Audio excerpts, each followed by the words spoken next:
open us in prayer this morning before we start?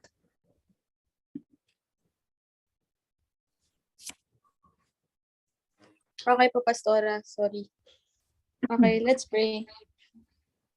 Father, we give you thanks and praise, Panginoon, sa araw na ito. Thank you, Father God, for another SOL, Father God, to be able to learn about your word, Father God, and more about you, Father, and improve yung discipleship po namin, discipleship journey, as well as in becoming, Father God, better leaders po, Panginoon, for your glory.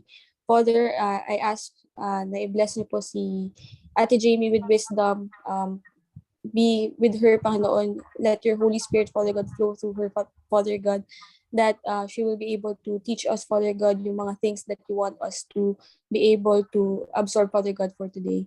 And may this, Father God, bring glory to you as well, Father God, and may you just give us an open heart, Father God, to be able to learn, Father God, and find ways, Father God, to be able to apply this in our own discipleship groups. Thank you, Father, for your goodness and your faithfulness. Thank you, Lord, for your mercy.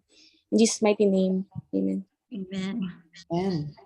And so, right now, I would like to give the floor to Teacher Jamie. Okay, Teacher Jamie, you can start. Hello po. Thank you po, Pastor Yoli. Hello to our SOL, your batch 2, tama po ba? Yeah. Yeah, batch 2.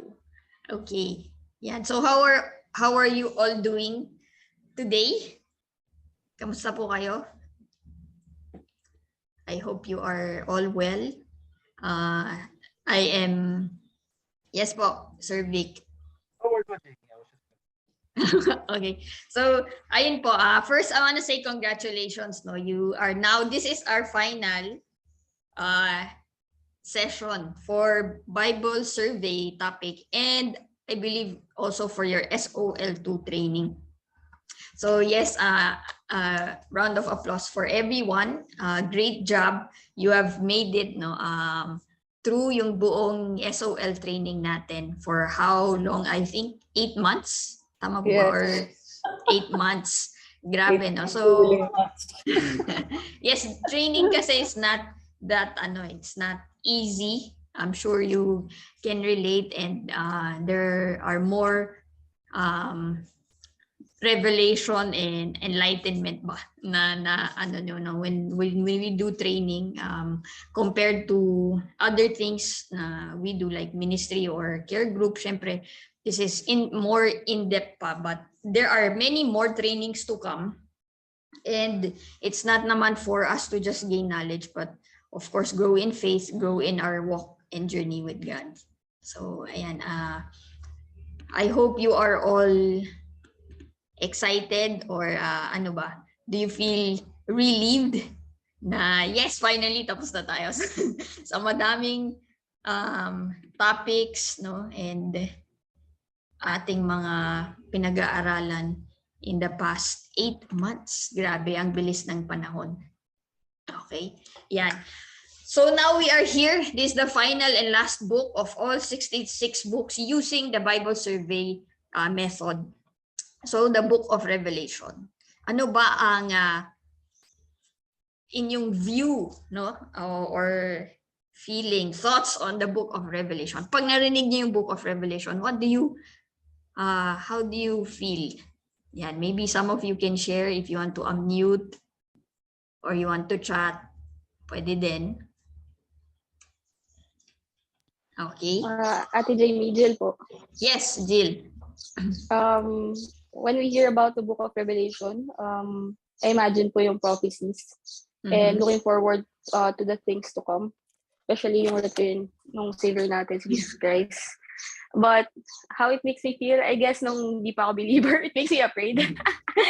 Parang, syempre there's fear na before na shocks, end of the world, apocalypse. That's how what my view is before. But now that I'm a believer, I guess it gives me a sense of comfort as well.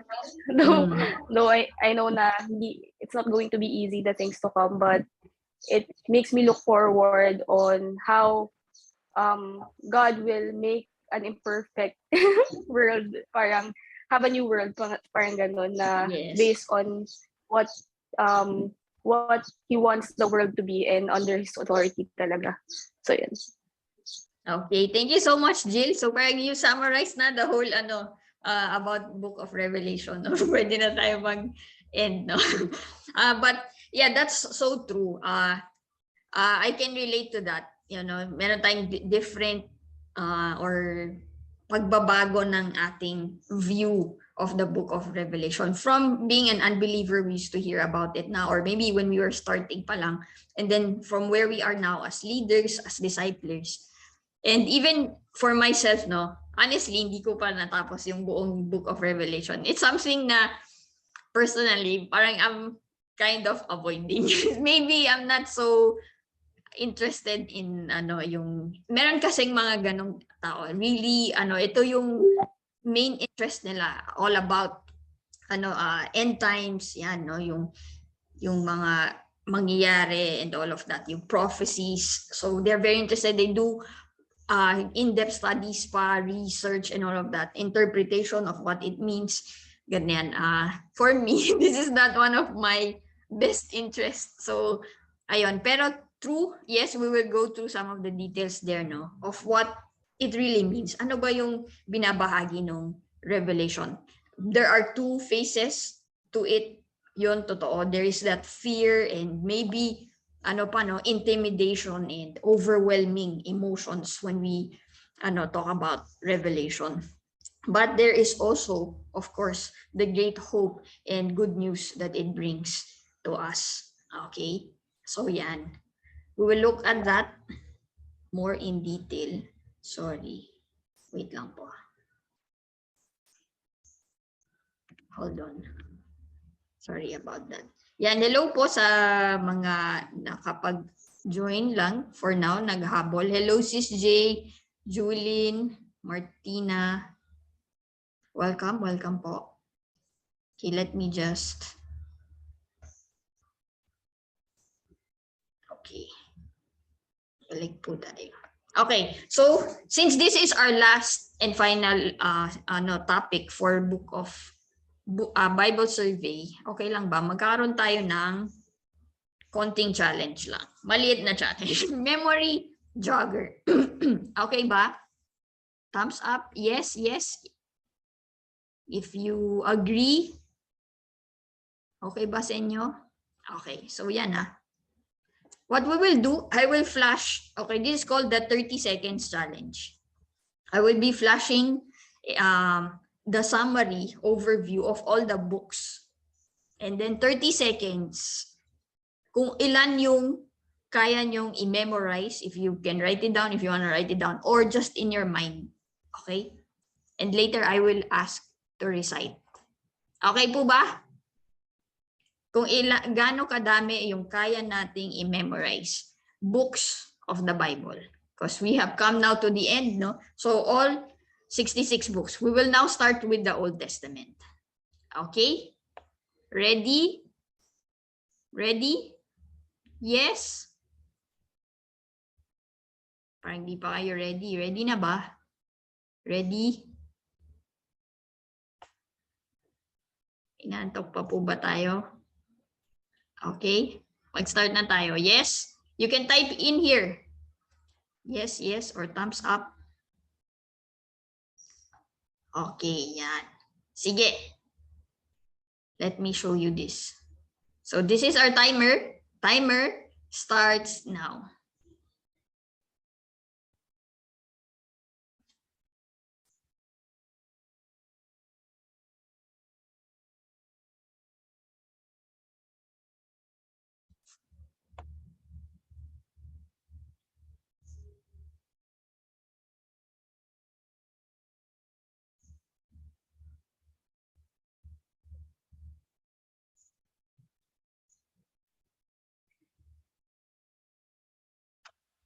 Okay.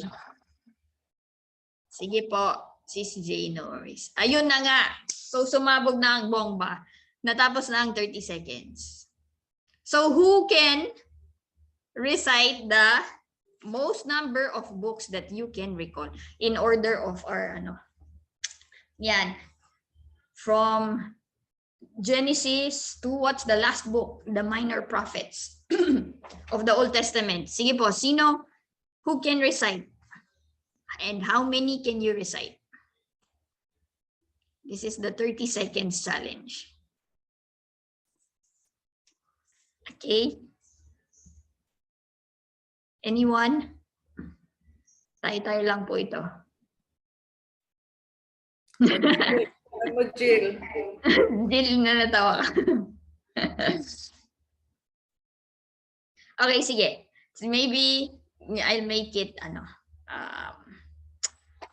more simple. What are the divisions of the book of Old Testament? Okay, we have how many? 1, 2, 3, 4, 5. 5 divisions. What are the 5 divisions?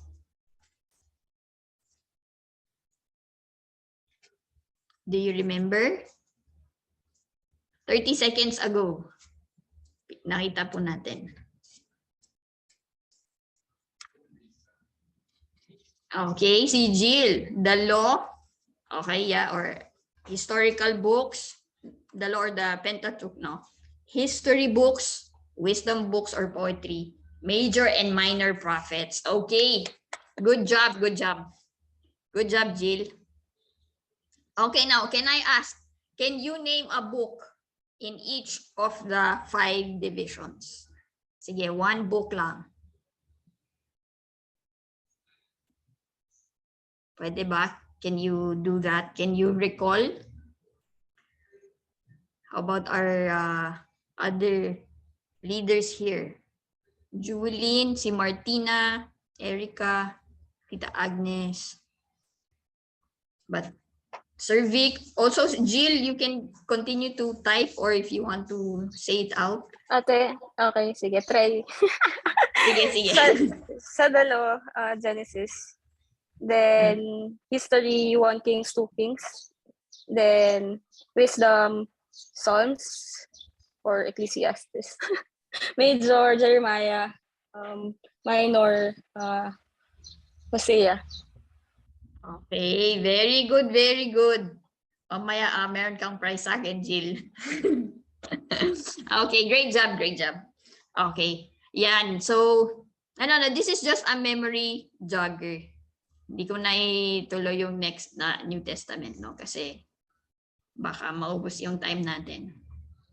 I just want to have a very short, lang naman yon, recap, no? Para matignan natin kung naalala natin. Minsan, kasi this was a lot of books, 66 books altogether. 65 books in the past week. So, di ba?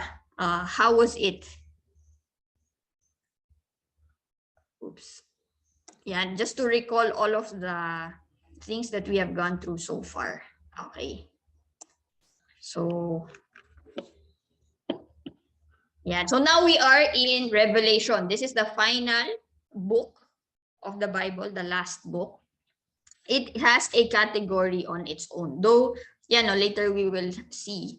It could be classified also as a prophecy, a letter, and ito, yan. It is a apocalypse. Revelation, also known as apocalypse. Translation of the word apocalypsis, okay, meaning unveiling, disclosure, or revelation. Yun nga, merong binabahagi, no? Parang it's not really a secret, pero something that is now revealed. It is now pinahayag na ngayon siya, no? It is now out in the open. Okay?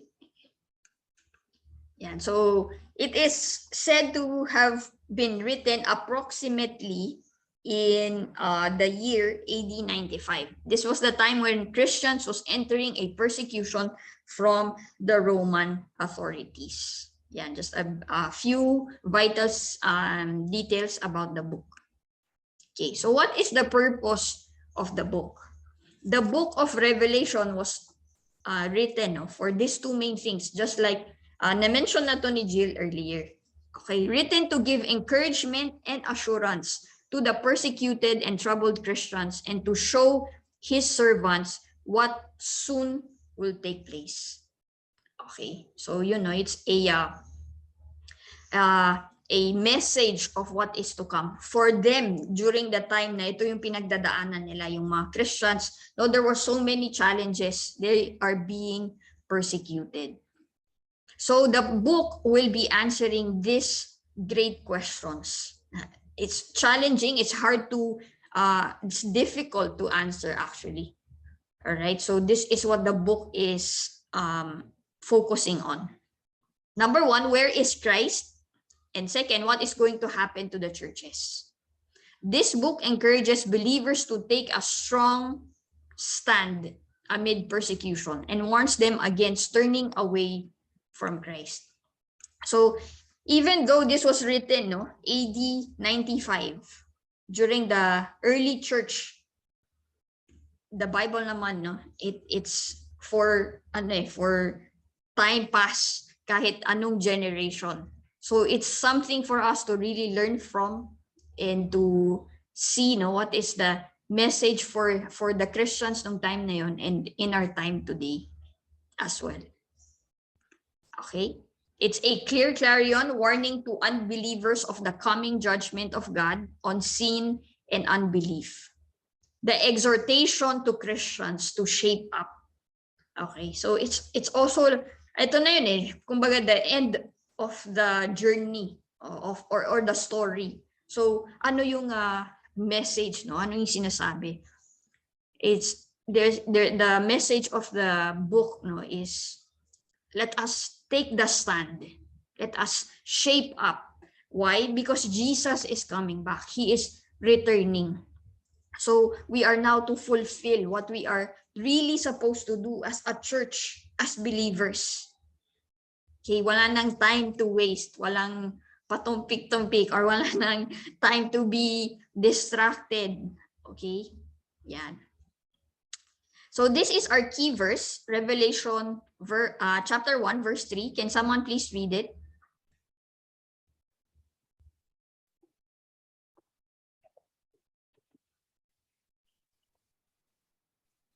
Yes po, anyone? Blessed is the one who reads the words of this prophecy, and blessed are those who hear it and take to heart what is written in it, because the time is near. Okay po, thank you so much, Sir Vic. So yun po, this is the key verse, saying a blessing for those who will read this prophecy and those who will follow, who will take to heart what is written. Okay, yan. So the structure, we're gonna look at the structure, the key verses, okay? Revelation 1 verse 9 gives the basic structure and outline of the book.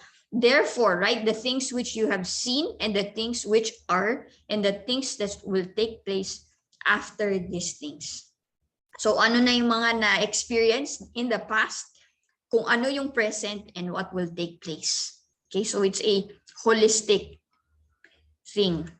Okay, so for the setting or the yan, kung saan, where was it written? Here in Patmos, where John the Baptist, some are saying, some scholars are saying if it's John the Baptist or it was a different John the Beloved.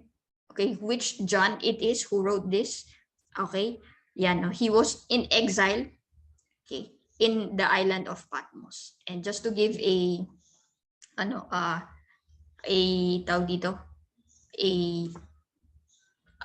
geographical of the location, Patmos and the 7 churches.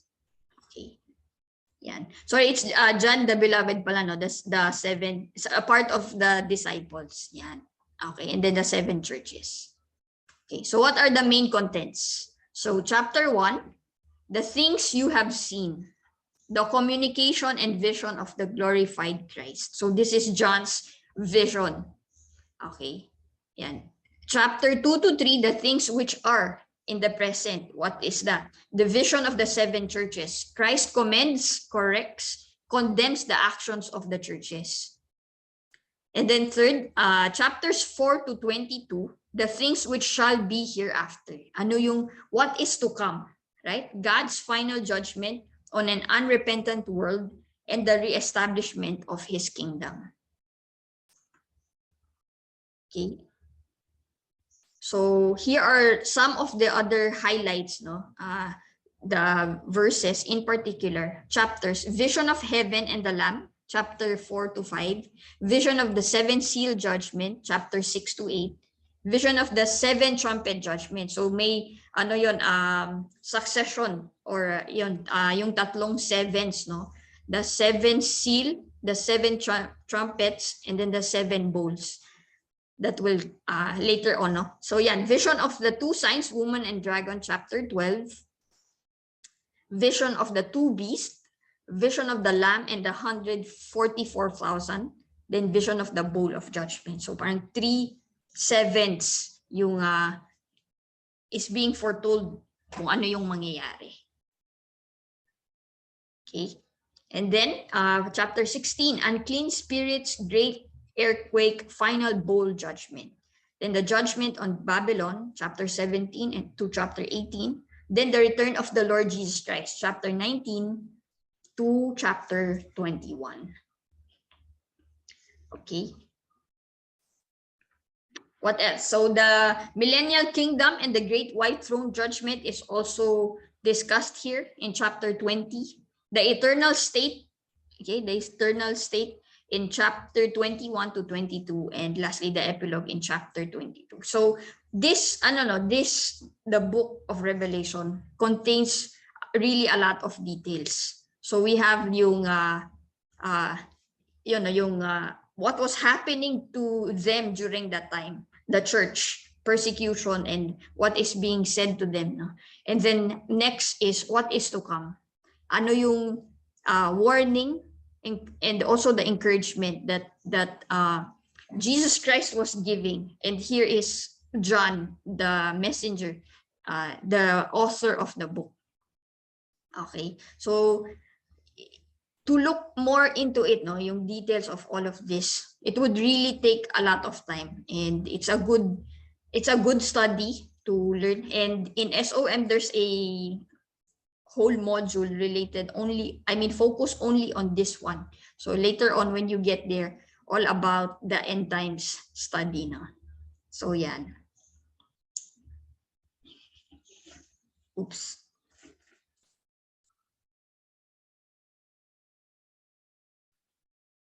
Okay. So Revelation begins with letters to the seven churches of Asia Minor, then goes on to reveal a series of devastations poured out upon the earth. Okay. So see John is the known author of Revelation. He is said to be a type of the church caught up into the heavens. Okay. So he is now writing this. Okay, so ano yung mga makikita natin sa Book of Revelation? So yung area na yon, Asia Minor, today it's already known as modern day Turkey, right? It used to be the Roman province in Asia, then goes on to reveal a series nga of devastation that would happen upon the earth. Okay, what are those key happenings or characters? In Revelation chapter 13, we have the mark of the beast. So that's yung 666 na sinasabi. No? Then chapter 6 to 18, the climatic battle of the Armageddon. Then chapter 20, the binding of Satan. Chapter 20 verse 1 to 3. Then chapter 20 verses 11 to 15, the reign of the Lord. Yan ay, the great white throne judgment. Then the nature of the eternal city of God. Chapter 21 to 22. Okay. Okay, yan. So Revelation as apocalypse, prophetic, and epistolary. So what the book of Revelation, okay, has 3 classifications. So it's a very unique kind of book. Katulad ng nakita natin kanina, no? So Old Testament pa lang, we have the major and minor prophets. Then New Testament, we have the epistles, right? We have the letters written by Paul, then the other authors to specific groups, churches, or to individuals. Okay, so, and then we have the prophecies, no, yung like the book of Daniel sa Old Testament. Revelation is a mixture of all three. First, being in book of being a apocalypse, no, book that's primarily an apocalyptic literature. This is one classification of the Jewish writings. Okay, the distinction between prophecy and apocalypse is that it focuses on the event at the end of history, as opposed to specific events within the history. Okay, so yun po yung main ano niya. Prophecy, no, prophecy can be about anything that will happen pa during our time, the time to come. Okay, but apocalypse specifically talks about the end.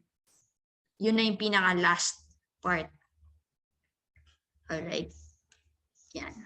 And apocalypse also uses a lot of symbols that will make most sense to its intended audience. Yan po. It's very symbolic. Ang dami niyang ginamit, no? Or maraming tayong makikita, like the dragon and the woman, the beast, the scrolls. Okay? And dito nagkakaroon ng maraming debates, battles, even ganyan. No? So with scholars, even with different churches, for what it means. Okay? Because it is for interpretation nga eh.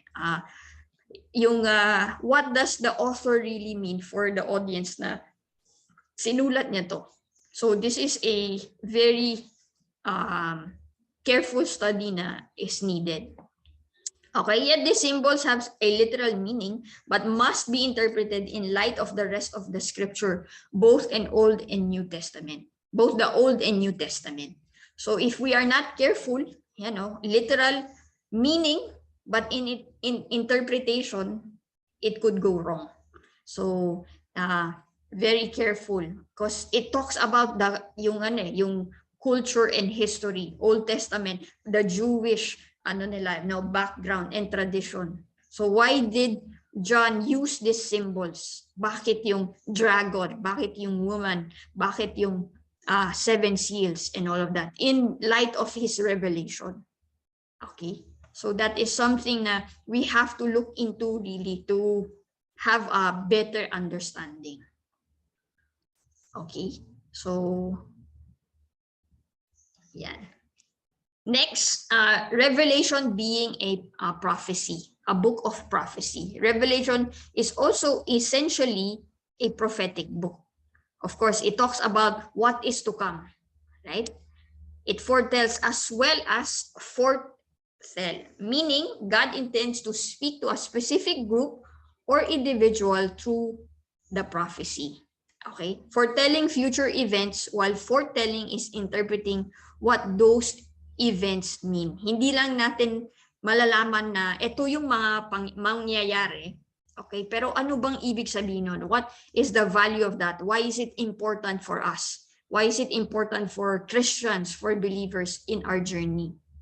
Okay, so again, all of that, no, what it means, what is its importance, kailangan natin talaga ng time to study it and look into it.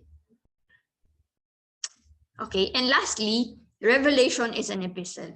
It's a letter. Okay, John wrote it to the 7 churches. Okay, what are those 7 churches? Ephesus, Smyrna, Pergamum, Thyatira, Sardis, Philadelphia, and Laodicea, with the message of encouragement and reproach.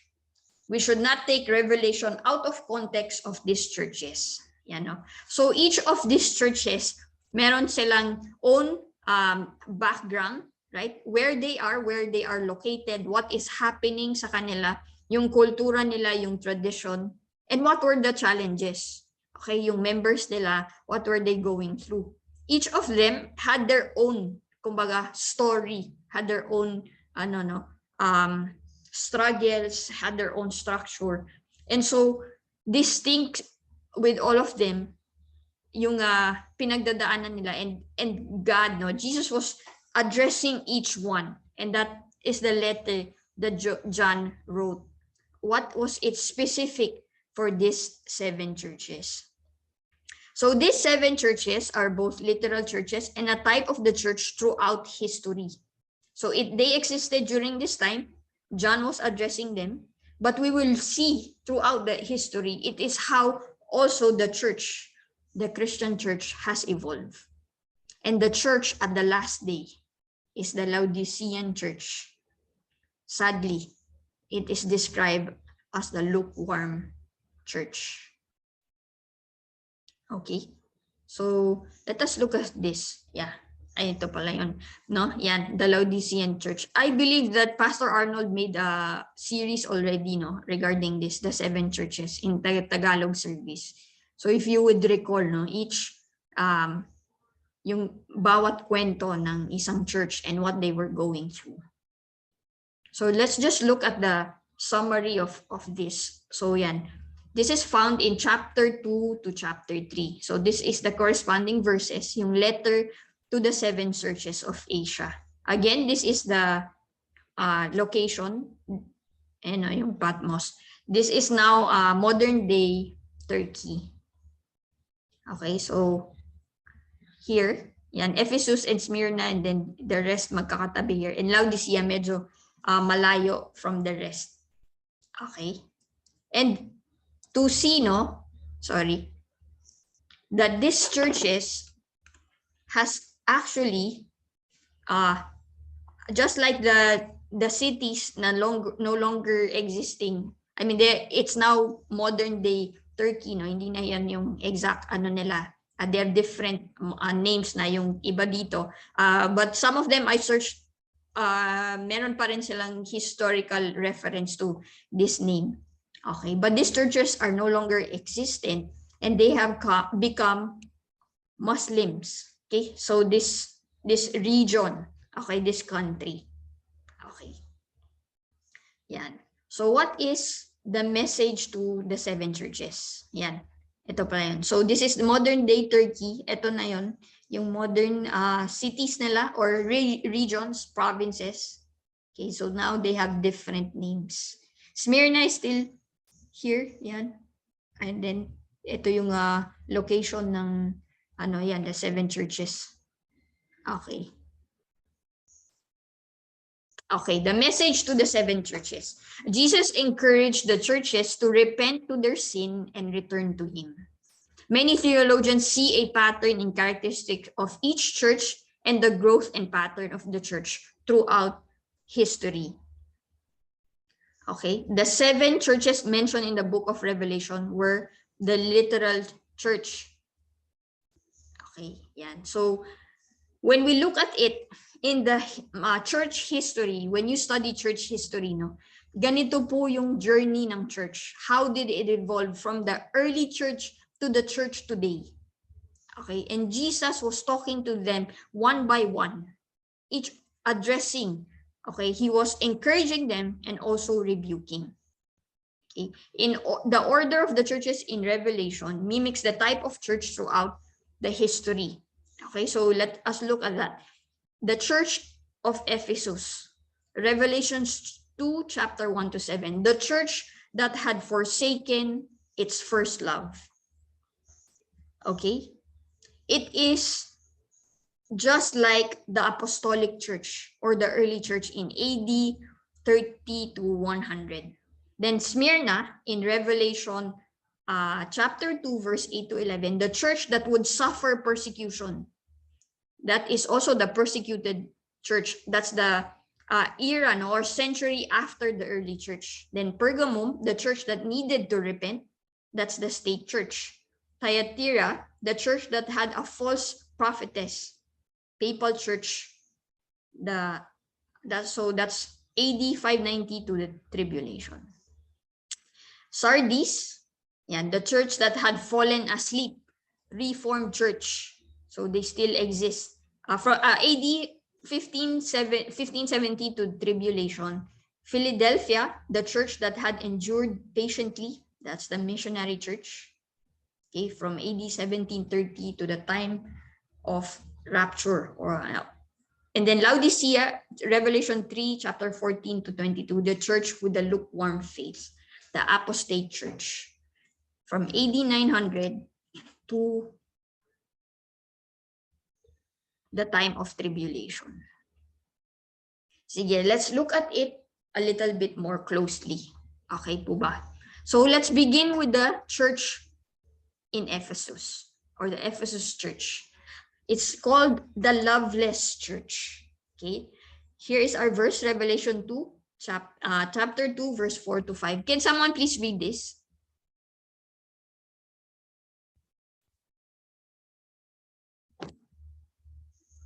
Yan po, anyone?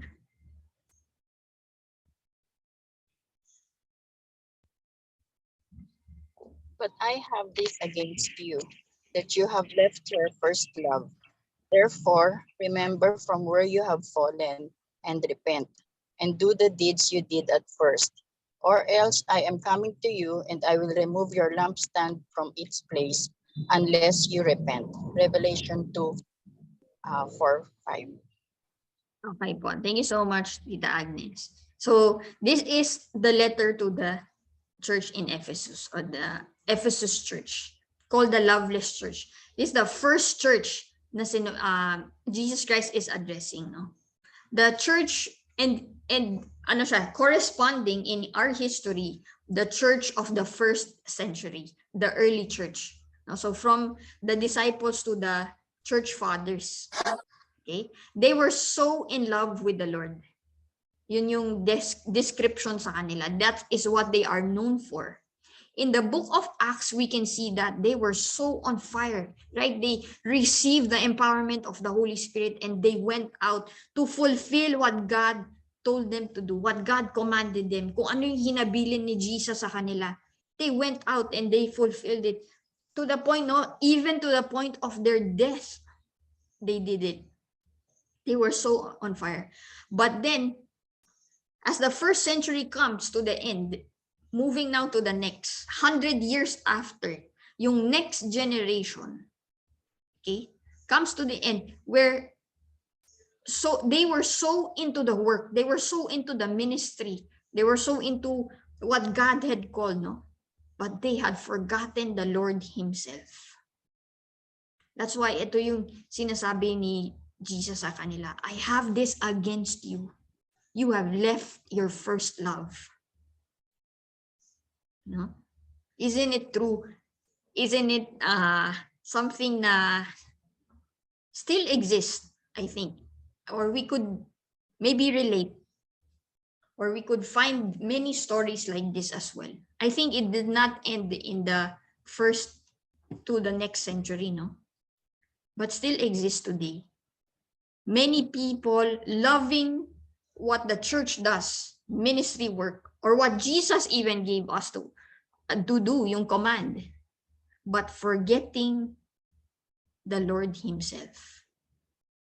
No? So this is God's warning, or God's call for repentance. Therefore, remember from where you have fallen.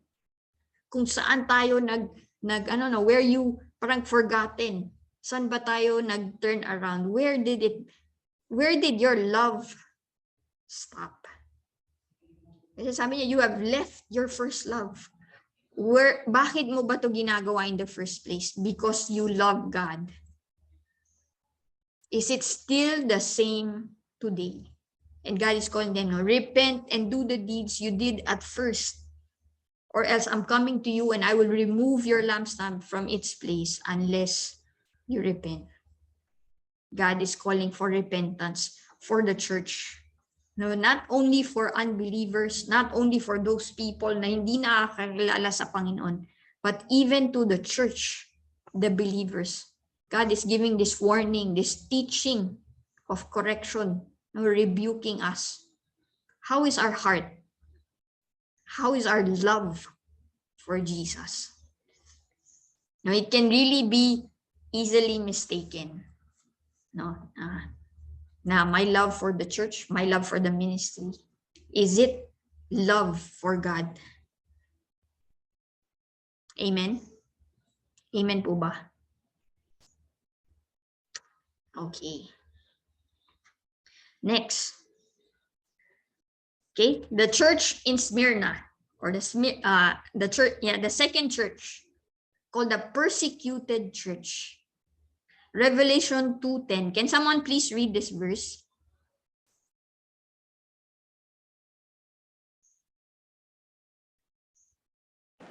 Basahin ko sis sa Tagalog, sis, okay lang. Yes po, sure. Ito. Huwag kang matakot sa mga pag-uusig na malapit mo ng danasin. Makinig ka. Ipabibilanggo ng dyablo ang ilan sa inyo bilang pagsubok. Magdurusa kayo sa loob ng 10 araw.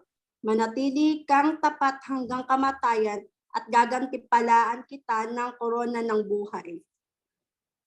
Okay, thank you so much, Sis Julie. So, yan po, no, after the church in Ephesus, after the church of the first century, na they started to move away from their love. No? Ngayon naman, here is the challenge that they are facing. Okay, the church that suffered terribly, persecution now came. The church, no, faith, Christianity has spread out already. So after the first century, now there were 10 Caesars that came along and mercilessly persecuted the church. From Nero to Diocletian, mass murdering millions of Christians. Maybe in a recent history, meron pa rin ganun, no? But during this time, there are estimate of about 5 million Christians.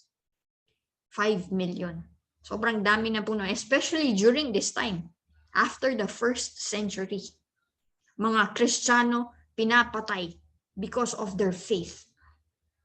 And this is God's encouragement, no?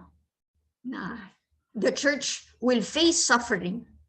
Sabi niya, no, just like in the Tagalog version, huwag tayong matakot. Suffering is to come. It's part of the journey. Do not fear for what you are about to suffer. Behold, the devil is about to throw some of you into prison so that you will be tested. And you will have tribulation for 10 days. Be faithful until death, and I will give you the crown of life. Again, when you study church history, you will find some of the stories of the persecuted early Christians, no? Grabe yung mga pinagdaanan nila. No? How it is described here, it's truly accurate. Being thrown into prison, put to death, no? To test our faith. If it was the modern Christians, yung mga Christians of our time, we do face a lot of suffering. Tama po ba? And how much of it do we suffer from because of our faith? Right? Yun nga, as I was just reviewing, no, very briefly about the book of Revelation, because I know there's a lot of, marami talagang detalye and information about this. But what I saw there, no, just like Jesus Christ, he suffered. But parang it is really part of the journey. But at the end, he got victory. And the same victory is promised to the believers, to the church. No, sabi niya, and I will give you the crown of life.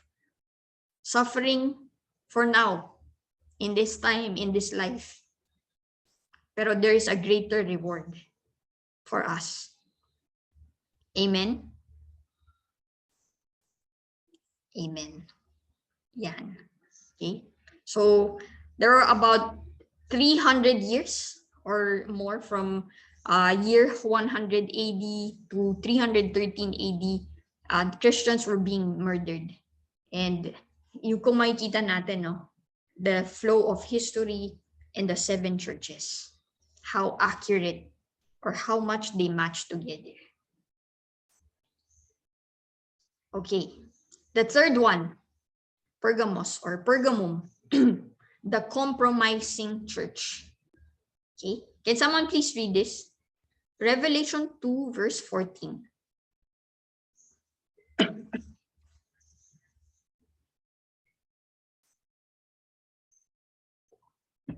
Yes?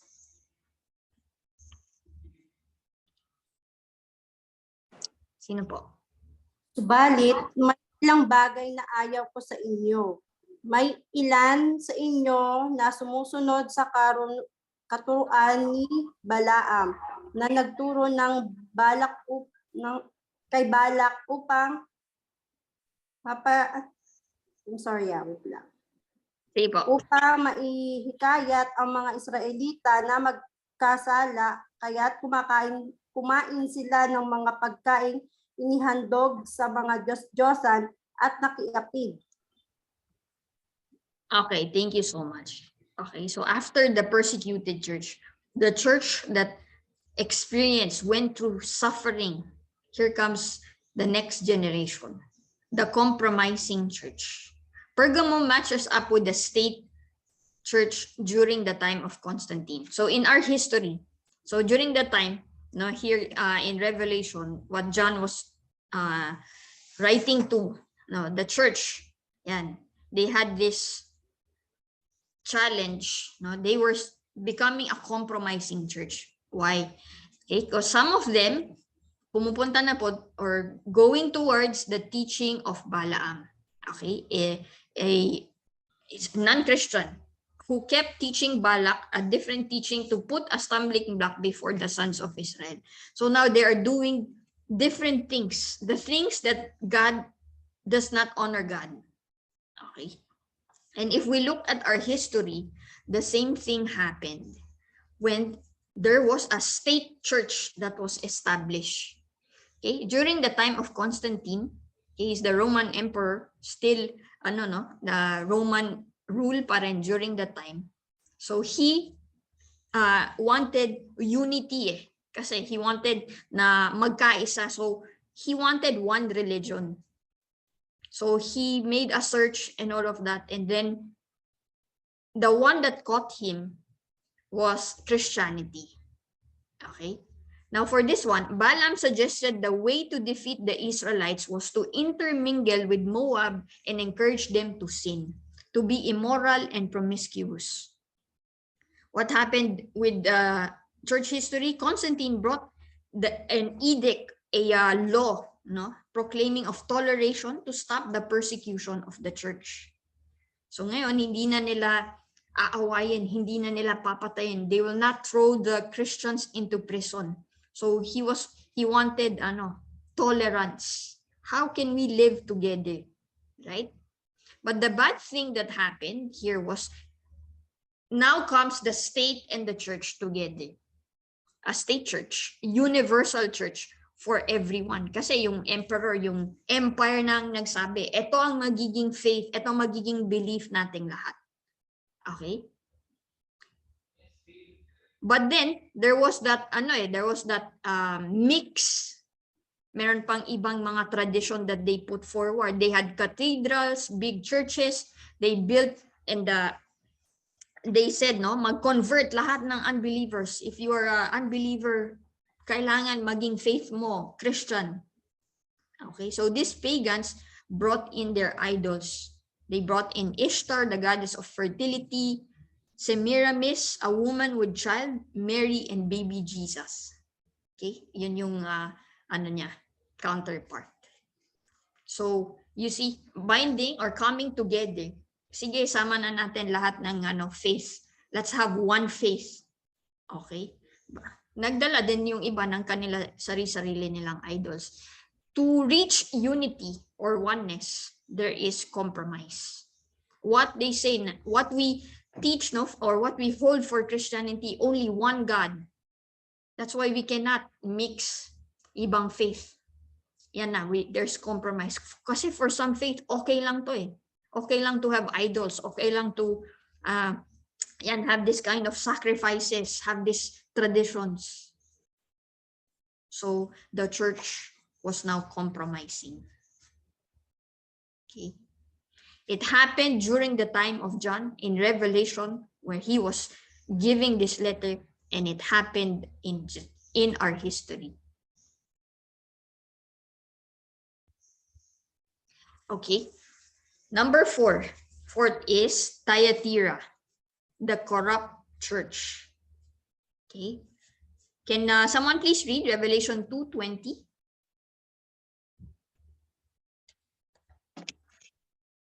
But I have this against you, that you tolerate the woman Jezebel, who calls herself a prophetess, and she teaches and leads my bondservants astray so that they and eat things sacrificed. Okay, thank you, Martina. Okay, so for the Church of Thyatira, no, if we could recall Jezebel in the Old Testament, she married into the king, no, of Ahab, if I remember correctly. So she came in to the Israelite family. So parang from being compromised, ngayon para bang natalo na, no? Na-corrupt na yung totality of the church. Now they like lost it, no? Now they are now following a different teaching. This one, a prophetess teaching and leading my bondservants astray. They have first they were just compromising. Meron pwede, okay, sige, accept din natin to kung ganyan din yung belief nila. Pwede idols, pwede mga symbols, ganyan. Sige, for unity, for harmony, let's exist. But slowly, it has corrupted the church. Para bang na-overpower na, no?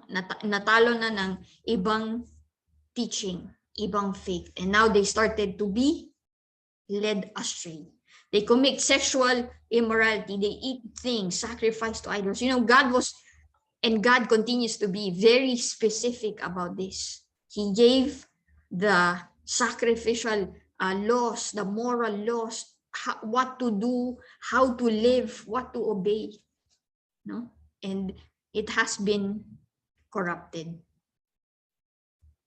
And that, no, so there was this different challenges each of the churches, different locations, different groups are facing, and it happened again if we look at it in our history. Next, pang-ilan na po ba to? Fifth, no? The fifth church. Ayan, Sardis.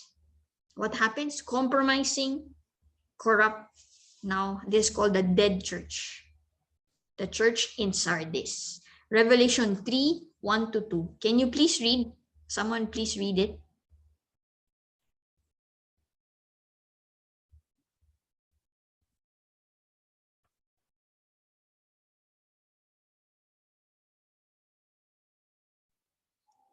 To the angel of the church in Sardis write, he who has the 7 spirits of God and the 7 stars says this, I know your deeds, that you have a name, that you are alive, and yet you are dead. Be constantly alert and strengthen the things that remain, which were about to die, for I have not found your deeds completed in the sight of my God. Revelation chapter 3, verse 1-2. Okay, thank you po, Tita Agnes. Okay, so the dead church in Sardis. Now this one, from being corrupt, ito naman yung the church here, they have already died. Okay. To the angel of the church in Sardis, right? He who has the 7 spirits of God and the 7 stars says this, I know your deeds, but that you have a name, that you are alive, and yet you are dead. Okay. So they have reached beyond compromise. They have been corrupted. They are already dead. Okay. Ano po yung counterpart nito? In our history, no, the church state, or what we know as the Catholic Church, okay, has been found out for all its corruption. Okay, and it has been brought out, revealed by Martin Luther. Okay, so kaya lumabas yung Protestants, the Protestant churches, and that is when they really subscribe, no, to the Bible, to the scripture. What does God really say? So yun, dun lumabas po, no, yung sola fide, sola scriptura, faith alone, scripture alone, grace alone. Okay, and all of those, solas. Okay, but eventually, as time went on, pinaglalaban nila yon. Eventually, the Protestant churches started to die. They have a form of godliness. Yes, they were subscribing to that. Kung ano yung sinasabi ng Bible. Yes, this is our faith and our belief. Just like the church in Sardis. But then there was no life in them. It has become words or just in their minds na you have faith, yet it's not seen in their lives, no? So here comes na yan, yung split ng church. That's why they had denominations. Kung saan tayo nagkaiba, kung saan tayo hindi mag-agree, we split. Comes the Lutheran Church, the Anglican, Methodist. Let's just divide.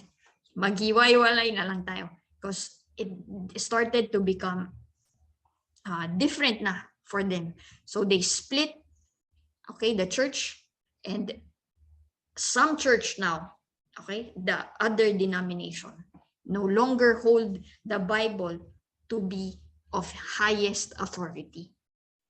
They no longer believe in the word of God. What happens? They are now led astray. And no, so that is how they classified as a dead church. Next, Philadelphia. Yan na, Philadelphia. What happened? Revelation 3:7-13. I know your deeds. Behold, I have put before you an open door which no one can shut, because you have a little power and have followed my word and have not denied my name. So there are different churches existing during the time of John, in the time of Revelation, no? Addressing them. There was that compromising church, and then there was a corrupt church, then there was a dead church, but then there is this church called Philadelphia, the faithful church.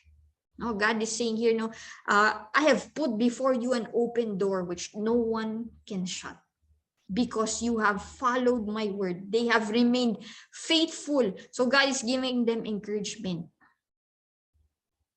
Because you remain faithful, I have opened up opportunities, open up doors for you, for your church, for your ministry. And in our history, what happened? What followed? No? This comes in now the missionary movement, starting to share, to evangelize, going out, sending out missionaries on missions.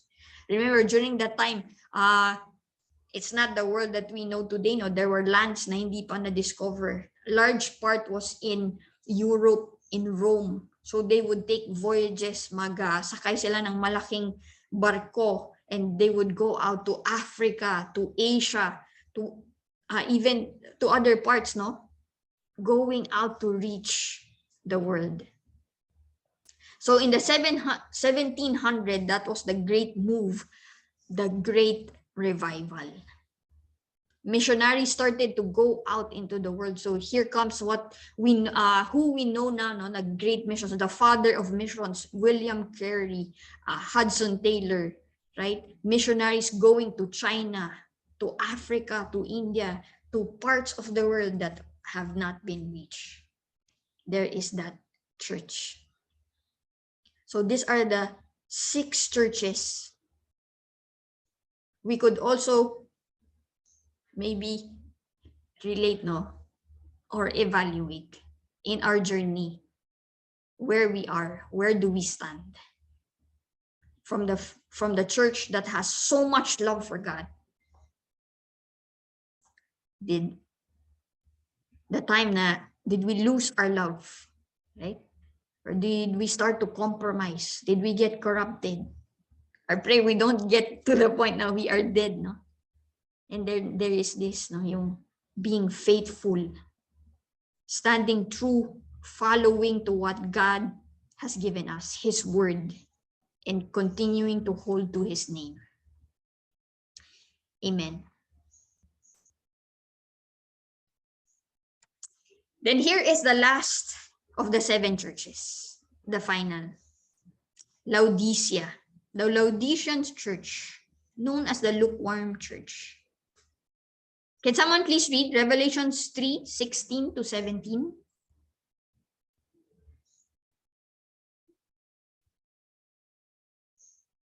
Yes po. Okay. Sige. Okay, Jane, I'll read. So because you're lukewarm and neither hot nor cold, I will vomit you out of my mouth. Verse 17, because you say, I am rich and have become wealthy and have no need of anything, and you do not know that you are wretched, miserable, poor, blind, and naked. Revelations 3:16 to 17. Okay, thank you so much, Pat. So in the time, this was another church, the Laodicean church, described as lukewarm church. Now they have come to the point. They're neither hot nor cold, no? Yung first, yung Ephesus, they were so, yun yung description sa kanila. Sorry, the early church, they were so on fire. Then they have lost their love. Okay? Then there is one church naman that they have died already. Wala nang buhay. But then there is this church. You are not hot, you are not cold, you're just lukewarm. And God is saying this. Because you are lukewarm, I will vomit you out of my mouth. Grabe po, no? A description for a church. Simbahan. Okay? The house of God. Being lukewarm. And maybe there are some churches, okay, kasi according to the history timeline, 1900s to the time of tribulation, this is what is being said. Description ng church. Di po ba nakalungkot? For me, it's kind of sad to hear. Not kind of sad. It's sad to hear. This is the description of the church for the last part of our history. Because you say, I am rich and I have become wealthy and I have no need of anything. You do not know that you are wretched, miserable, poor, and naked. Grabe po, no? During the time, no, the early part of journey ng church, ng believer, declaring how much we need God, how much we are dependent of Him. But when we reach this point that you say you are rich, you are wealthy, you are saying that we don't need God. But the reality, people do not know that they are rich, they are miserable, poor, and blinded. Both for unbelievers, but this one, grabe, believers, the church is called lukewarm. May we not fall, no, into that part or this category, the lukewarm church. Sorry po, no, I think we did not take a break. Okay lang, tuloy na lang po natin, no, because this is our last session na. Hopefully we could cover everything. Okay, so yan. Now we're moving up to Revelation 4. So Revelation 2 to 3, no? Talking about the 7 churches. So first the introduction, now the 7 churches. Now Revelation 4. This is the journey of John. He is sharing to us. John is caught up. Revelation 4, 1 to 2. After these things I looked, and behold, a door standing upon in heaven, and the first voice which I had heard, like the sound of a trumpet speaking with me, said, come up here, and I will show you what must take place after these things. Immediately I was in the Spirit, and behold, a throne was standing in heaven, and someone was sitting on the throne. So what does this mean? So John, like I mentioned earlier, is a type of the church.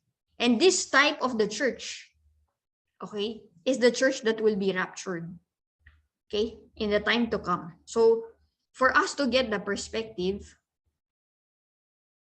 sorry, I think it's not here, no. Yeah, Revelation is that the theme or yung sinasabi niya nito is when paradise will be restored, because in Genesis it was lost. And from Revelation 5 now onwards, this is the battle for that to happen. The battle of the ages, Revelation 5. So the title deed So ano po yun? There are 7 sealed scrolls. Revelation 5, 2-4. And I saw a strong angel proclaiming with a loud voice, "Who is worthy to open the scroll and to break its seals?" Meron pong 7 scrolls na pinakita. And they were sealed. Okay? And there's the question now. Who is worthy to open them, to break its seals? And no one in heaven or on earth or under the earth was able to open the scroll or to look into it. Then I began to weep greatly because no one was found worthy to open the scroll or to look into it. Okay? So hindi mabuksan yung scroll. And the angel was asking, who is worthy? Many theologians believe that the scroll is the title deed to the earth. Okay? The title deed, the ownership. Okay? So when it is presented, no, the owner presents the title deed. So who is worthy to declare, no, to open this title deed, these scrolls? Let's continue. Revelation 5. Verses 5-7. And one of the elders said to me, "Stop weeping. Behold, the lion is from the tribe of Judah. The root of David has overcome so as to be able to open the scroll and its 7 seals." And I saw between the throne the 4 living creatures and the elders a lamb standing as if slaughtered, having 7 horns and 7 eyes, which are the 7 spirits of God, sent out into all the earth. And he took the scroll out of the right hand of him who sat on the throne. Okay. What a picture, what an image po, no? So the things that shall happen after, the future, here it is Revelation chapter 5, no? The title of the deed, title of the title deed of the earth. Okay. So the seals, the trumpets, and the bowls, these are the judgment. Okay, judgments explain as the Lamb Jesus begins to open each of the 7 sealed scroll, major event takes place on the earth. The first 4 seals unleashed the rise of the Antichrist, war, famine, and death. One must remember that Christ desires all men to come to repentance. Ang galing lang ng image na to, no? Because when we talk about war, when we talk about battle, we talk the picture in mind, how to overcome, paano manalo. It's by power and might, right? So an expectation for an army to come, no, Jesus Christ, or who will be the one to claim the title deed, to win the earth over. So expectation, an army, right? In power and might, horses. But who comes and claims the scrolls? A lamb, standing as if slaughtered. An animal, very delicate, right? We heard of the teachings about the lamb, no? The animal, maliit lang, very, delicate, very, needs a lot of care. But he's there, standing, there's a picture na as if, tumutulo yung dugo galing sa kanya, but he stands there and he is able to claim the scroll, the title deed of the earth. Siya lang. No one else, no? Kanina sabi, none from heaven, earth, or below the earth could open it. It was only the Lamb. And when it is opened, this is now what would take place. Okay? Yes, the lamb is very meek, like humble lang siya, sobrang quiet. You wouldn't think na has any strength, no? Any why the lamb? Diba? Okay? So yan. These are the things now that will happen when the 7 scrolls is open. Okay? Scroll of destiny, the 7 seals. This is found in chapter 6, 1-7. the white horse and the rider, the red horse and the rider, black horse and rider, pale horse and rider, the slain martyrs, the great day of wrath, then the tribulation events. After the 7 seals comes the 7 trumpets. 7 events again. Chapter 8 to chapter 12, the firestorm, volcanic eruptions, meteoric mass, astronomical eclipse, demonic locust, demonic military, the announced bowl judgment. Then the final, the final of the 7 bowl judgments. Upon the earth, upon the sea, upon fresh water, sun, beast, the Euphrates, and then the air. Okay, then this will lead to the judgment on Babylon, 7 visions millennium, then the final eternal new state, New Jerusalem, and new heaven. Okay, so let's just look at some of the details on this. Yan. The 4 horsemen of the apocalypse explained. In chapter 6, verses 1 to 2, the white horse. Okay, so ano po yun? What does it symbolize, or ano ba yung pinapakita dito? It is the Antichrist taking on the stage. The rider has a bow with no arrow. The Antichrist will make a covenant with Israel, a 7-year peace covenant, covenant of peace, and will help them build the temple in Jerusalem. So this is a good ito yung mga signs. Pag nakita natin, who makes peace with Israel?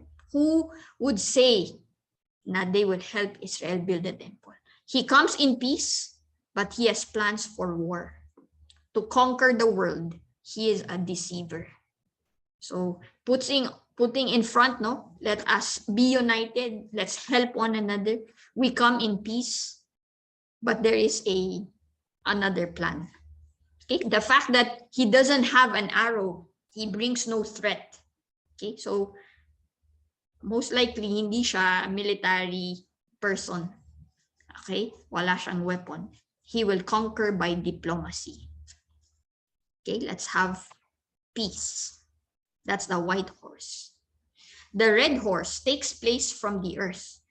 There will be war. The rider takes peace from the earth and brought world war because he wants to take over the world.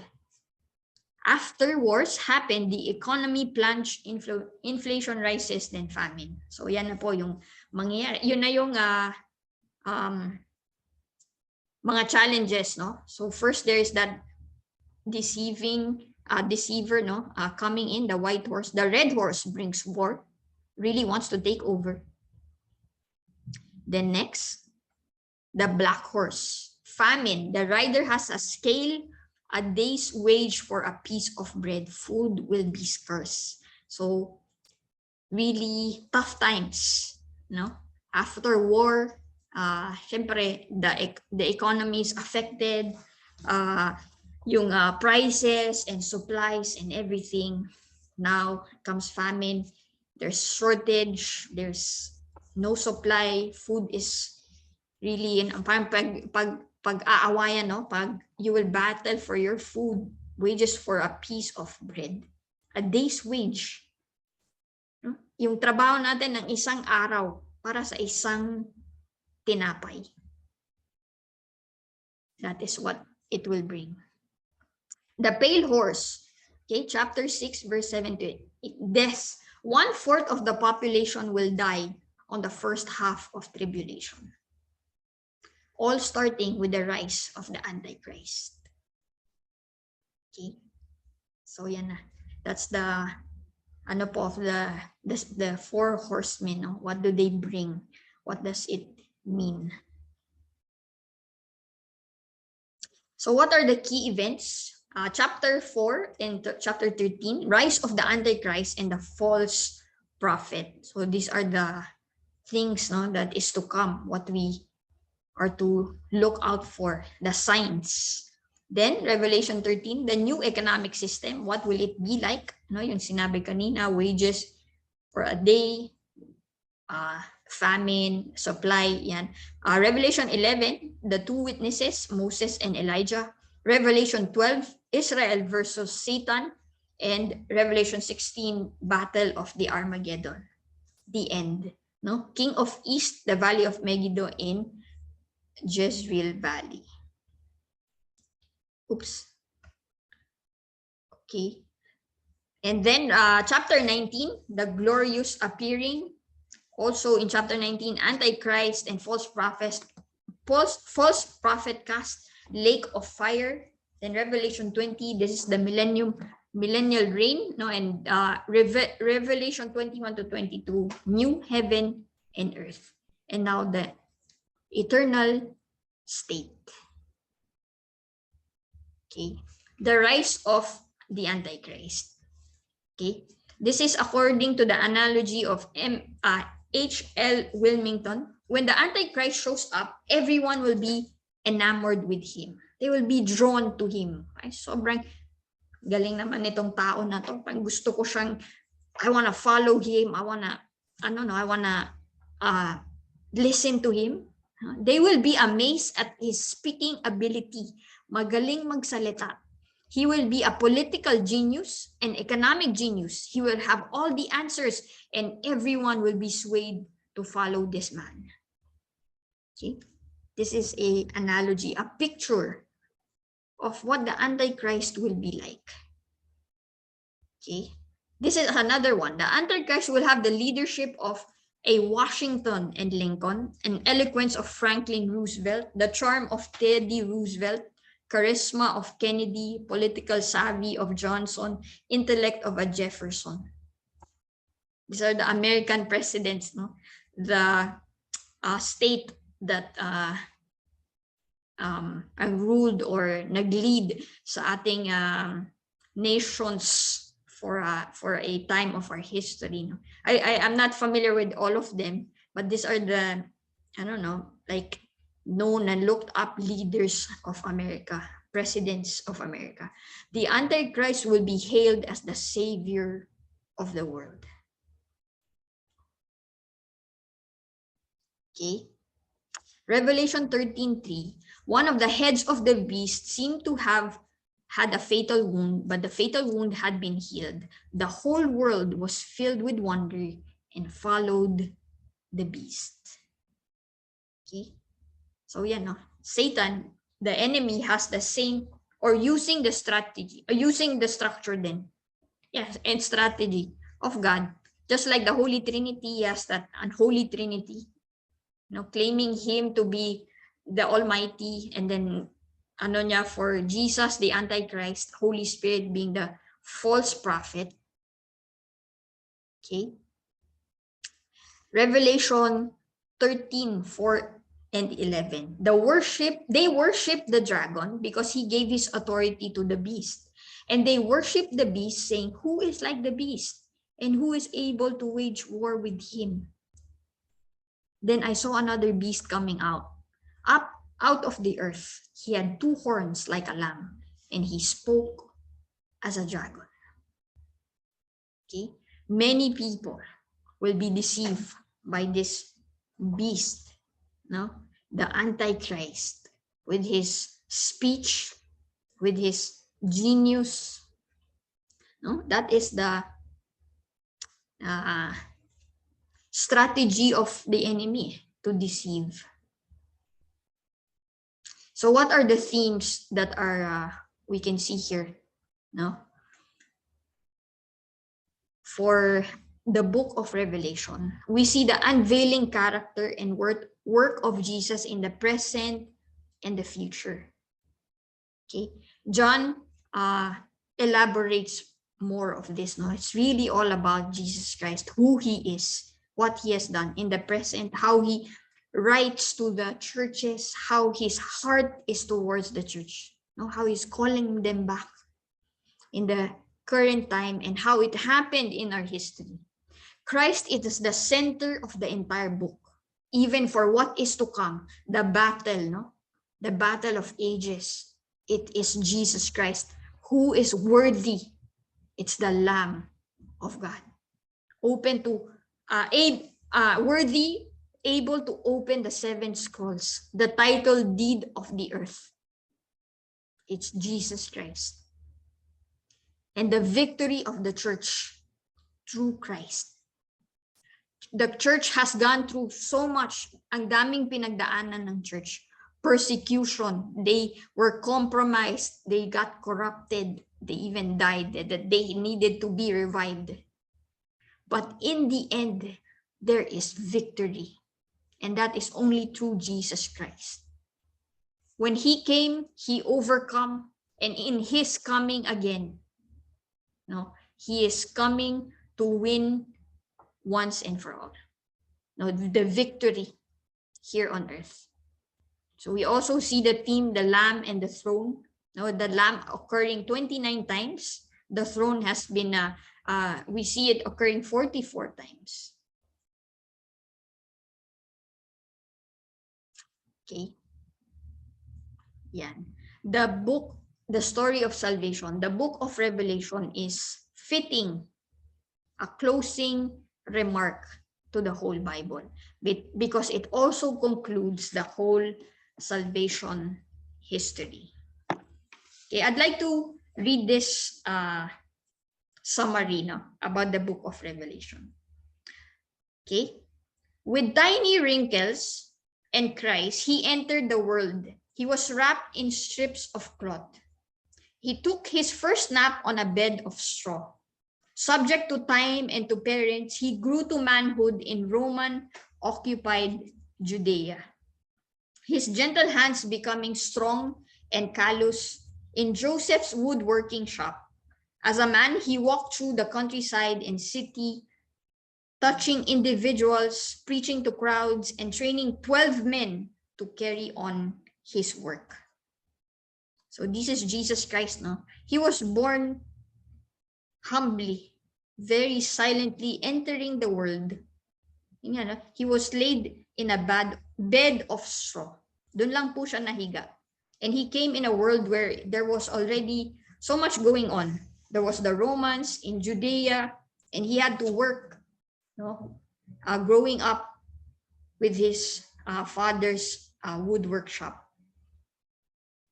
At every step, he was hounded by those seeking to rid the world of his influence. Finally, falsely accused and tried, he was condemned to a disgraceful execution by foreign hands. And he died, spat upon, cursed, pierced by nails, and hung heavenward for all to deride.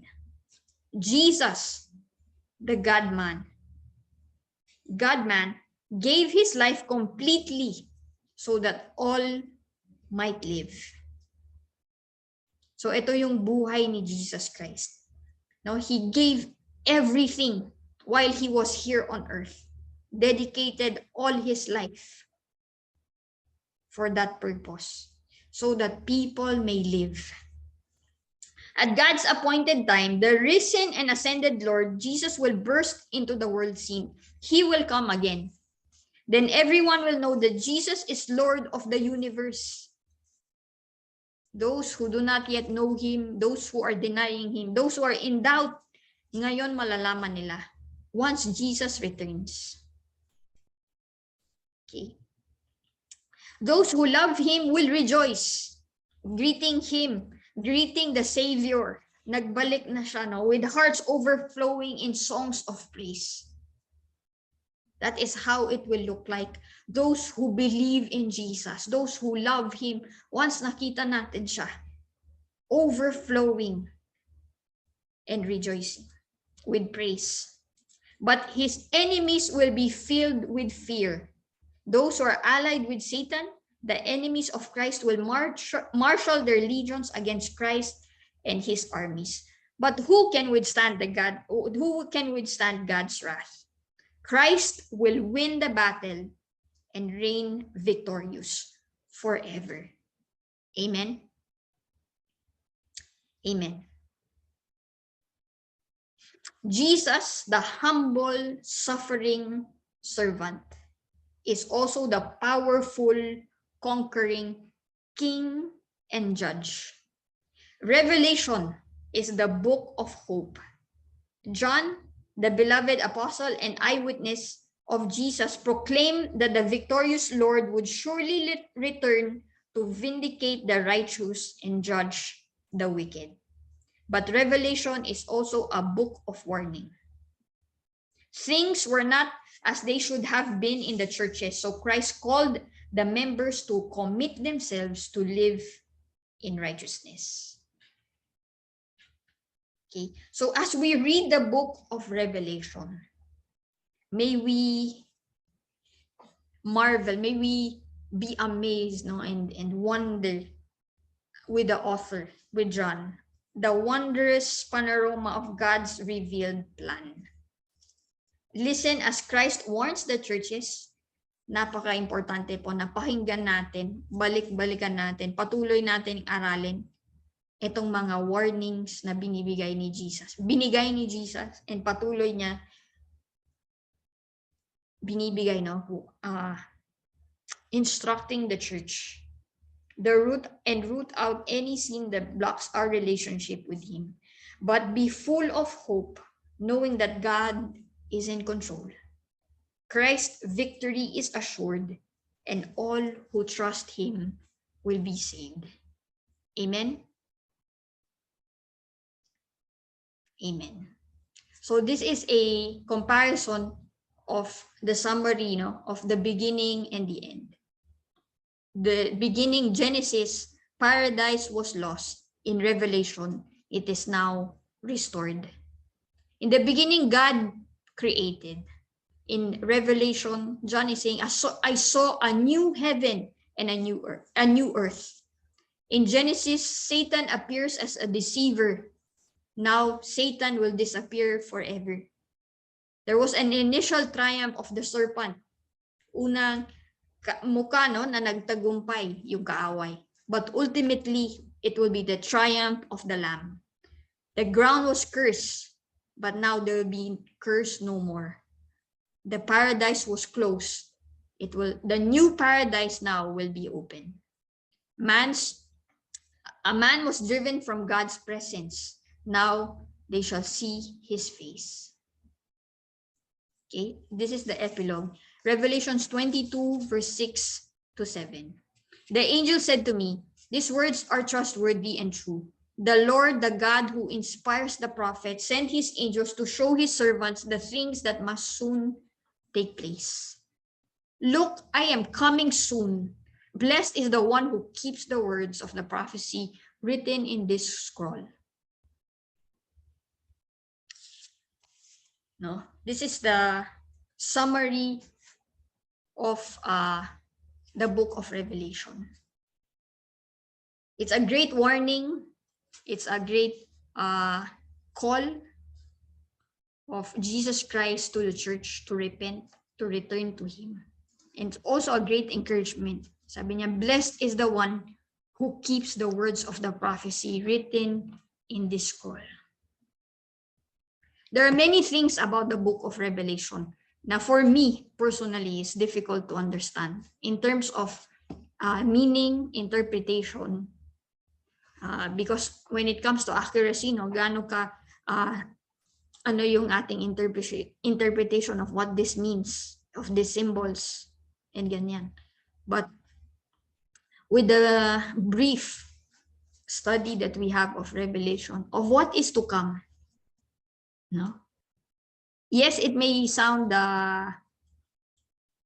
frightening, for there is a great challenge and a great battle ahead. But yet we are assured that there is victory for us who believe. There is victory in Jesus. Amen. Just as it is a reminder para sa atin, those who believe, to continue to press on, no, to really stay faithful, just like the sixth church, to not become lukewarm, to really hold fast to God's word and His name. What it means to us also, there is a challenge. Tama po ba? There is a call to action. Yan. This is the Great Commission. This is God's command. Make disciples who will make disciples. We know this. I'm sure you memorized Matthew 28, 18 to 19, or 18 to 20. Ito po yung revelation. Ito yung truth that you and I know. We know na there's a great challenge ahead. There's a great battle. And sabi kanina, no, 1/4 of the population will die in the first half of the tribulation. This may seem scary, especially if we do not have faith. So, how near is the end? How much of the people have this revelation, right? Gaano kadami yung taong nakakilala na kay God? Gaano kadami yung makakasama sa victory? Because we know na the other side of victory is the eternal punishment. So if we don't do anything, millions of people will be lost. And their eternal state, no? Yun nga, it's forever. And it lies in our hands with you and me. God gave his command, God gave his, yung kanyang habilin. He entrusted it to the church, to the disciples. So will we take on this challenge? Will we say yes to what God is doing? What God is saying to us? Go and make disciples. Amen? Amen. Ayun po, sana hindi ko kayo napalungkot sa ating study today. It's just, siguro for my last remarks, no, I am really thankful to God for the next batch of SOL because it means that there are new leaders or more leaders emerging in the church because we really need more people to do God's command to win the lost and make disciples. So I am very happy, I'm glad and rejoicing to see you all complete SOL2. And with this ending topic of revelation of God's great promise, the victory with him, and also the challenge to work with him to fulfill the Great Commission. And po, I hope that we will continue, as we continue our training, we will continue what God called us to do. Thank you so much po. God bless you all. Thank you, Teacher Jamie. We also are thankful that you have been part of this training, in helping our leaders in their journey, in their leadership, especially in caring for the disciples of Christ in their care. And to the leaders, we hope na malaki ang naitulong din ng training na ito for you to be able to have more added leadership skill in order for you to be faithful in taking care of the people God has entrusted to your care. Remember na we pastors, we are not just the ones pastoring, no?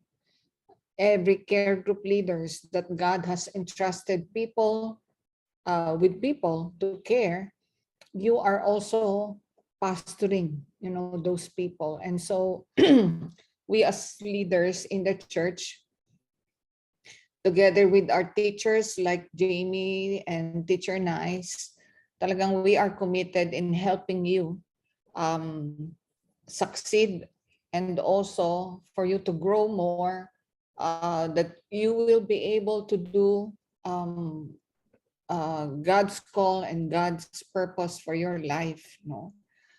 in the coming years.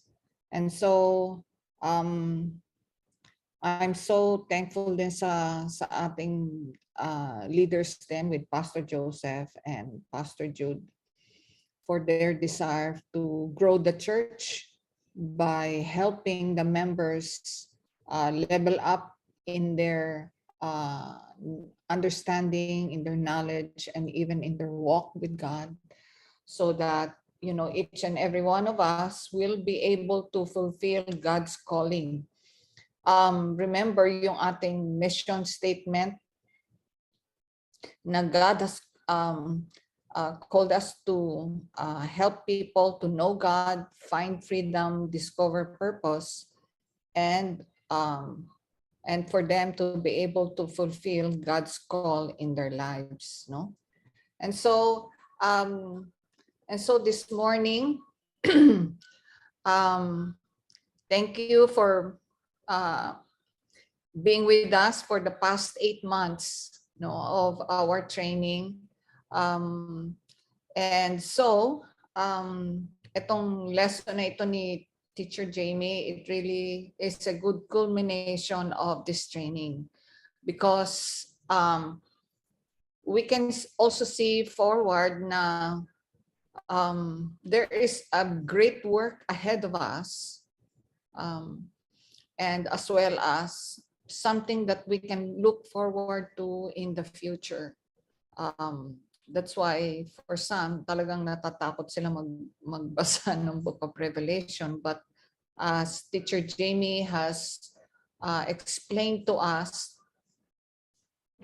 na each and every one of us need to know what lies ahead, no?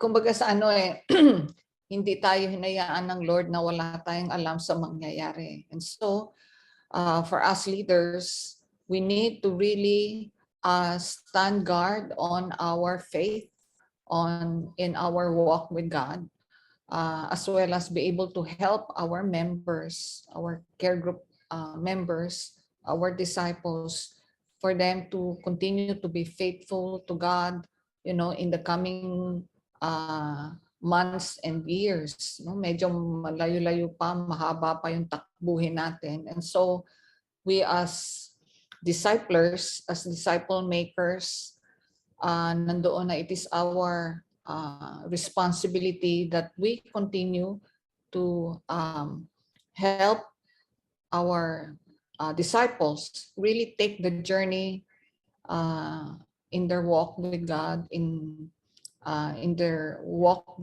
in their knowing of God really seriously, no?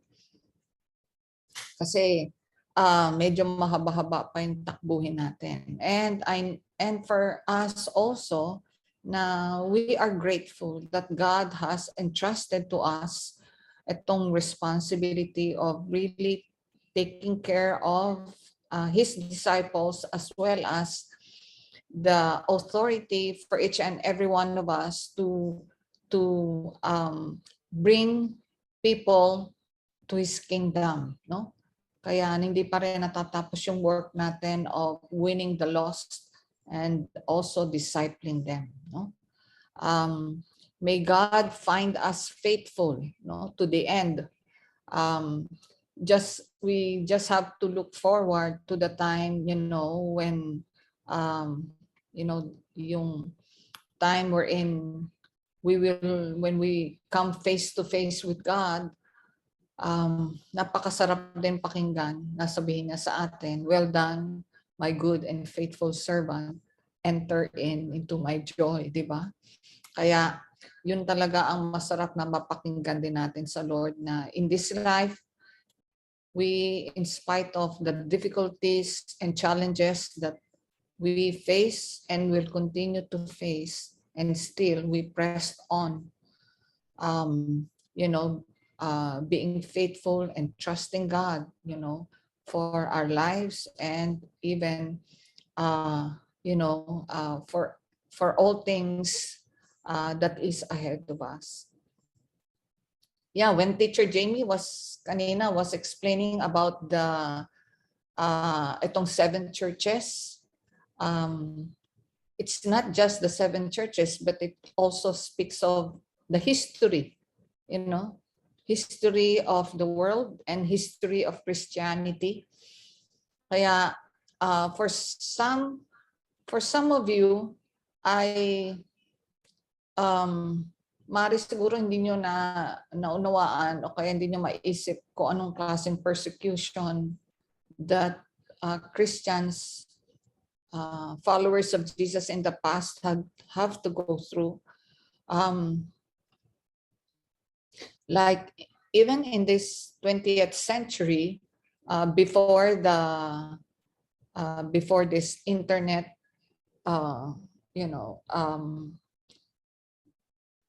missionaries really go to other lands, and most, they really will suffer persecution, and yet makikita natin na a lot of them, they really continued to be faithful to God, even if it would mean, years of being separated from friends and loved ones from the country where they came from, and even at the point of, suffering persecution and even the cost of their lives. And yet, they were willing to go where God would want to bring them, just for the sake of expanding the kingdom of God and for people to come to know Jesus. And for us, even in these days, with this internet thing, we just realize, we can still continue to be missionaries even if we will not live, the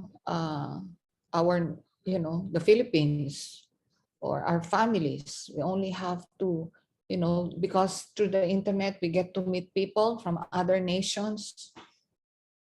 And so I believe this is God-given, a means for us to continue to reach out, even during the pandemic, to continue to reach out to people's, even in every part of the world they are in. And so may we, doon lang natin makikita kasi God is really serious, in bringing people to Christ. Kaya ginagamit niya ang lahat ng paraan for us to be able to reach people who are lost. And so we hope na malaki na itulong ng SOL2 for you to be able to strengthen your ministry in terms of, your care groups, your disciples, raising them up for them to become also disciple makers. Okay, so before we let you go, meron kaming announcements sa inyo nila Teacher Jamie and Teacher Nice for today. Si Teacher Jamie will be helping me dito sa ating announcement. Okay.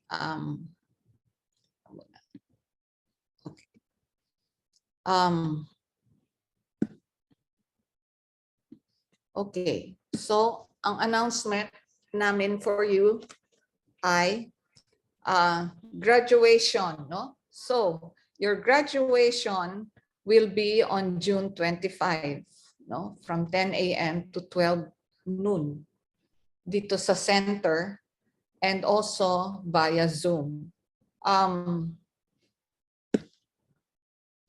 Now, we really encourage, if you can really be able to afford coming here sa center, just for us to be together and meet some of you in person, no? Although some of the church members, dito sa Maine, we get to see them dahil meron ng in-person service. But for those, especially yung ating mga students coming from Binangonan, Erica and Eds, we'd really like to meet you. So if you can come in person during our graduation, di ba? So, and as well as we will also be inviting si Pastora Jess to also come, you know, for this graduation ceremony. So that will be on June 25, 10 a.m. to 12 noon at the center. And so, but then Erica and Eds, just in case lang talagang you cannot come, let us know so that we can make the graduation available even via Zoom on June 25. Okay, so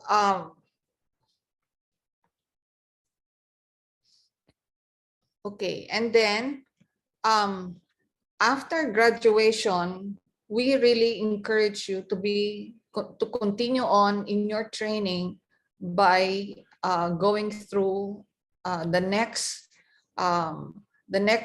training, which is SOL 3, no? Which is School of Leaders 3.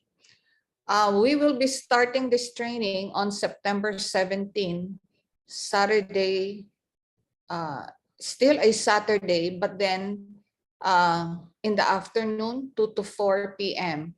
We'd like to retain kasi yung Saturday na 10 a.m. to 12 for the coming batch of SOL2. No? So, itong training ninyo for SOL3, Saturday, 2 to 4 p.m.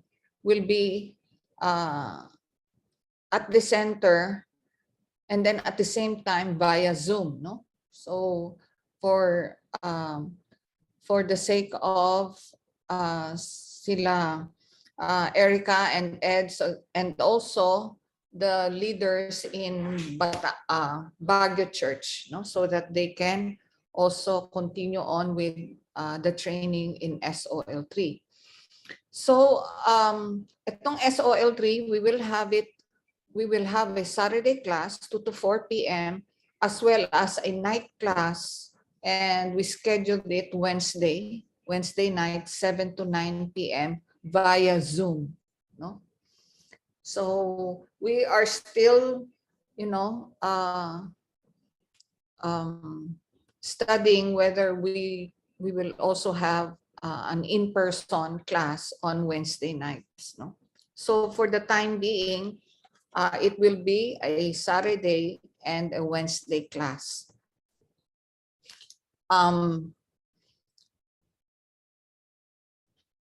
Now, in between your graduation and then the start of the School of Leaders 3, we have prepared some work for you to do. No? Kasi we have to remember, ang SOL2 is a training for you to be able to we are training you to become care group leaders. And so that's why we always ask for updates, because we want to know if you are able to apply the things that you are learning, especially in how to handle your care groups. And so for the past 8 months, we want you to grow your care groups as well as your care group members or disciples, that in a few months they will start to also disciple others. That's why ang School of Leaders 3 naman, this is a training for you to become a mentor or a coach to your disciples, meaning your disciples by then or by at this time are already starting to win others and also have people under their care that they are also starting to disciple. No? So so the School of Leaders 3, this is more of mentoring and coaching helping you how you will be able to lead your leaders, no? By this time, may mga leaders na rin kayo under your care. So tutulungan namin kayo on how you will now, kasi syempre, pag disciples pa lang, na bagong disciples pa lang, ibang level na kasi kapag yung disciples nyo, they are starting to win others and also starting to disciple them. In your leadership capacity, dapat umaangat din ang inyong kakayanan. That's why we have SOL3. And so, but then before we start the SOL3, we have some work for you to do, no? So we have some requirements before we start the SOL3. One is a practicum field ministry, no, which will start on July 2 until August 6, no? So sa mga practicum field and field ministry, I would like Teacher Jamie to be the one to explain to you, no? So Teacher Jamie. Okay po. Yes, Pastor Yoli. So for this I think more than 2 months to, no? So July to 10 weeks, I think. Okay. So ayan po, we will now go to the field and really apply the things that we learned, no? Yung ang mga trainings natin from evangelism to discipleship and doctrines. No? So we are preparing a community where we will go out all together so we can experience ministering, sharing the gospel together, then we'll do follow-up and all of that. We'll be having first session muna yung orientation and preparation natin. That's the first one on July 2. And then the rest ng programs or activities natin per week, we will share to you. So yan, we'll be doing this as a group. I think pwede din mag-join yung previous batch that hindi pa ay magtutuloy din ng SOL3. So SOL2 that will go to SOL3. So sama-sama po tayo na gagawin natin to together. Yan, to really go out and do yung ano natin, no? Our God's command and of course our goal for our church. So yan po, we have that. We're preparing for that. A community will, once it's confirmed, and then yung program natin, we'll let you know. But yeah, we are all excited for that. I'm personally excited to be with all of you to do the field ministry together. And po, we'll continue to update you as we reach the date.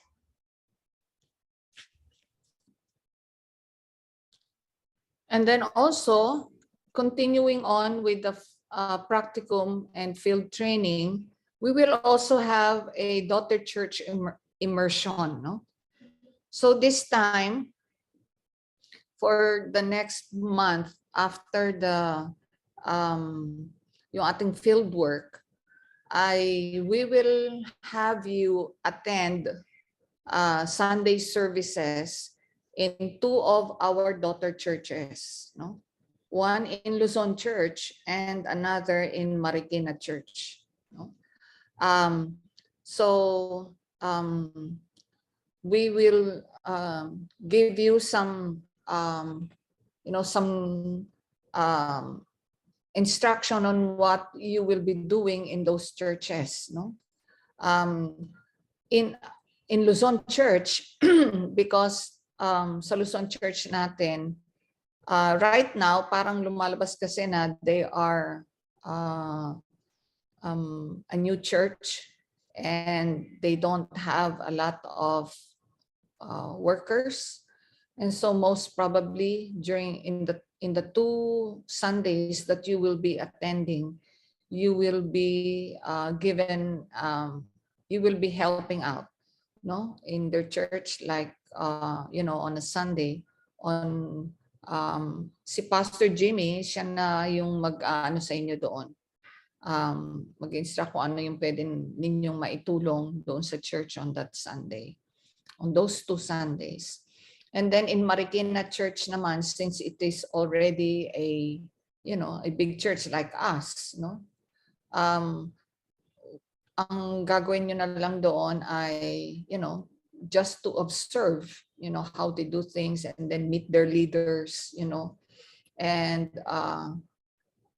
be able to also learn from them, in their church. So that will be for 2 Sundays also.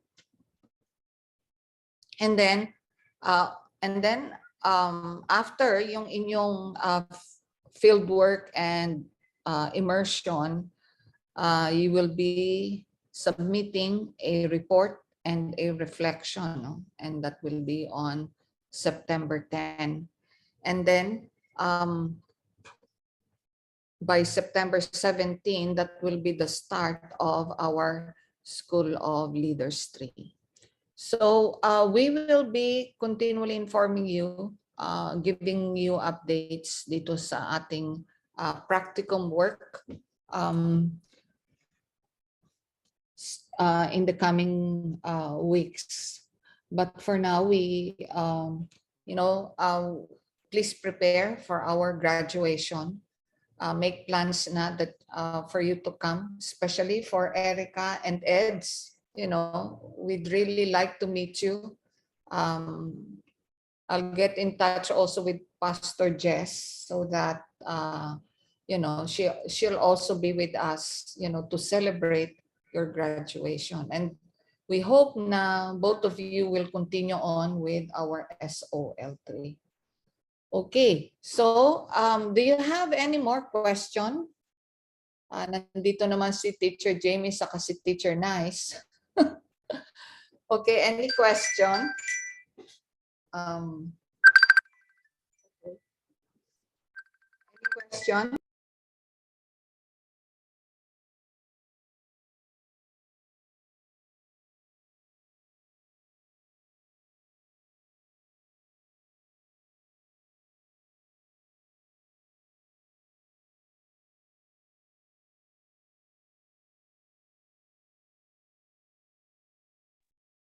Hello.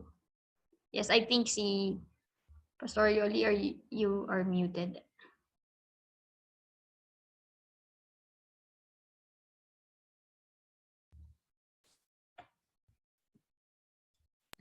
Okay, yes. Okay.